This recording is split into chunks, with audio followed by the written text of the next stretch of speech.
রাষ্ট্র আমাদের প্রতি কোনো পার্থক্য করতে পারবে না, কারণ রাষ্ট্র দায়িত্ববদ্ধ সবাইকে সমান মর্যাদা দেওয়ার জন্য। সে যেই হোক,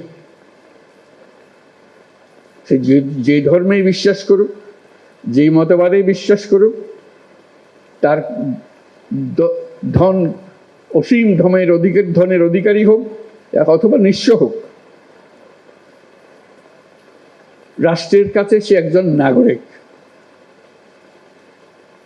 নাগরিকের সমস্ত অধিকার সংবিধানে লিপিবদ্ধ করা আছে।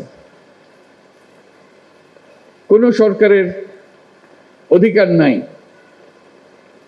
তাকে কোন জায়গা থেকে বঞ্চিত করা, ক্ষুদ্র পরিমাণেও বঞ্চিত করা। কাজে আমাদেরকে ওই একটা জায়গাতে সোচ্চার হতে হবে সবসময়। আমরা পারিবারিক অন্যান্য বিষয়ে খুব সোচ্চার হয়ে যায়, মাঝে মাঝে হতে হয়, কিন্তু এটা তার চেয়ে তো বেশি যেন সোচ্চার হয় আমরা নাগরিক। আমার প্রতি কোনো রকমের বৈষম্য করা যাবে না, কারণ রাষ্ট্র আমাকে নিশ্চয়তা দিয়েছে, একটা তালিকা করে দিয়ে দিয়েছে আমার প্রাপ্য কি। কাজে যত কথাই বলি, সবচেয়ে বড় কথাটা বলবেন, আমি নাগরিক, আমাকে এই তালিকাভুক্ত সমস্ত জিনিসের অধিকার আমাকে দিতে হবে। ওইটাতে যদি না দাঁড়ান, বাকিগুলোতে বড় সুবিধা হয় না।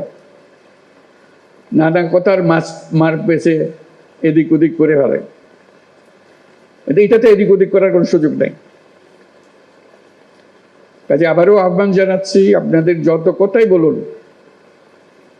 তার মধ্যে বারে বারে বলুন যে আমি এদেশের নাগরিক, আমার অন্য সংবিধানে দেওয়া সমস্ত নাগরিক অধিকার নিশ্চিত করতে হবে।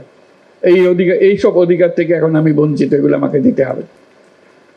তখন আপনি সঙ্গী সাথী সবাইকে পাবেন, সারা দেশের মানুষ একসঙ্গে থাকবে, কারণ সবারই একই সমস্যা, তার নাগরিক অধিকার প্রতিষ্ঠা করা। আমরা বারে বারে লাঞ্ছিত হই, অপমানিত হই, আমরা নানা রকমের বৈষম্যের শিকার হই, যেহেতু ওই অধিকারের প্রতি আমাদের নজর নাই বা হতাশ হয়ে গেছি, অধিকারের কথা মুখে আসে না, এখন আসতে হবে।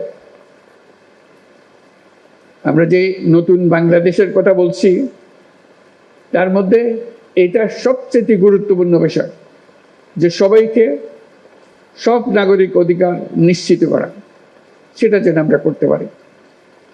আরেকটা কথা বলেছিলাম, এখানে উল্লেখ হয়েছে যে আমরা নিরাপত্তা বাহিনীর বেষ্টনের মধ্যে আমাদের ধর্ম পালন করতে চাই না। আমরা নাগরিক হিসেবে মুক্তভাবে যার যার ধর্ম পালন করতে চাই, এই অধিকার আমাদের নিশ্চিত করতে হবে। আমরা আইন শৃঙ্খলা বাহিনী, নিরাপত্তা বাহিনী সবার প্রতি ধন্যবাদ জানাই, তারা তাদের ভূমিকা পালন করার জন্য। কিন্তু আমরা এমন একটা দেশ বানাতে চাই যেখানে এরকম নিরাপত্তা বাহিনীর বেষ্টিত হয়ে ধর্ম পালন করা একটা হাস্যকর জিনিস হয়। এটা কি কথা হলো? এটা কোন ধরনের দেশ বানালাম আমরা? এইরকম দেশ বানানোর জন্যই এত রক্তপাত, এত কিছু হলো? আমরা সেটা চাই না। আমরা সম্পূর্ণ নিরাপত্তার মধ্যে, সম্পূর্ণ বিশ্বাসের মধ্যে আমরা আমাদের যার যার মত, যার যার ধর্ম পালন করতে চাই, এই নিশ্চয়তা আমরা চাই। আমরা ঐক্যের কথা বলি, যে ঐক্যের কথা আমরা বলি, সেই ঐক্য দুর্গাপূজার কাঠামোর মধ্যেই আছে। সনাতনী ধর্ম বিশ্বাস মতে 10 পূজা দুর্গাপূজার কাঠামোতে দেশ ও জাতির সব ধরনের ঐক্য সংহতির প্রতীক আছে। লক্ষ্মীর ধন সম্পদ, সরস্বতীর জ্ঞান, কার্তিকের বীরত্ব, গণেশের সাফল্য, 10 ভুজা দুর্গার অসীম শক্তি সম্মিলিতভাবে সমস্ত অশুভ শক্তিকে পরাজিত করে। এর মধ্যেই ঐক্যবদ্ধ হবার চিত্র আছে, জ্ঞান নিয়ে, সম্পদ নিয়ে, শক্তি নিয়ে। সবাই যার যার শক্তি নিয়ে ঐক্যবদ্ধ হলে আমরা সব অশুভ শক্তিকে পরাজিত করতে পারবো। কারো সাধ্য নেই এর থেকে আমাদেরকে বঞ্চিত করে। নিজেরা বিভক্ত হয়ে গেলে ঐক্যবদ্ধ হতে না পারলে আমরা জাতি হিসেবে ব্যর্থ হয়ে গেলাম। আমরা জাতি হিসেবে ব্যর্থ হতে চাই না। আমাদের তরুণরা জেগেছে, আমাদের মানুষ জেগেছে। আমরা নতুন বাংলাদেশের কথা বলছি, সেটাই নিশ্চিত করতে চাই। তা না হলে এত রক্তপাতের, এত আত্মত্যাগের কি ফল পেলাম? আমাদের ছেলে মেয়েরা 24শে জুলাই যে অসাধ্য সাধন করেছে, তাদের মূল লক্ষ্য ছিল একটি বৈষম্যমুক্ত বাংলাদেশ গড়া। এখানে সব নাগরিক সমান সুযোগ পাবে।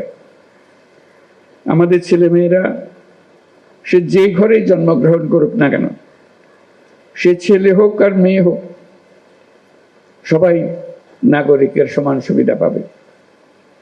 পুরো বিশ্বকে তাক লাগিয়ে দেওয়ার শক্তি তাদের আছে। তারা কেউ বন্দি থাকার জন্য জন্মগ্রহণ করে নাই, কারো ভয়ে পালিয়ে থাকার জন্য জন্মগ্রহণ করে নাই। আমরা তাদেরকে সে সুযোগ দিতে চাই। তারা নিজের মতো করে গড়ে উঠবে, দেশকে গড়ে তুলবে, পৃথিবীকে গড়ে তুলবে।